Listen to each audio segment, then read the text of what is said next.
সমস্যা নেই ইনশাল্লাহ, সামনে বছর থেকে আমি নিজে চেষ্টা করব নিজে একলা জাকাত দিতে, মানে যে এদেরকে দিয়ে আমি আর দিব না। না হ্যাঁ এদেরকে দিব না।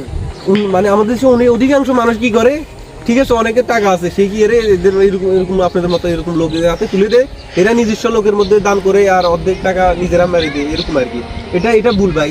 যে দান করবেন আপনি নিজেই দিয়ে আসবেন, আপনি স্বচক্ষে দেখবেন মানুষ কি অভাবে আছে। হুজুর আমি তো ধরেন ব্যস্ত কাজে অনেক ব্যস্ত থাকি, এই কারণে আমি যাইতে পারি না, এই কারণে এদের দুজনকে আমি বিশ্বাস করে দিছি, কিন্তু এরা যে বিশ্বাসের ফল আমার এটা দিবে এটা তো আমি জীবনে ভাই এটা শুনুন, আর আল্লাহর জন্য একটু সময় দিবেন, বাড়ি বাড়ি গিয়ে রাতেও বন্ধ করে দিয়ে আসবেন।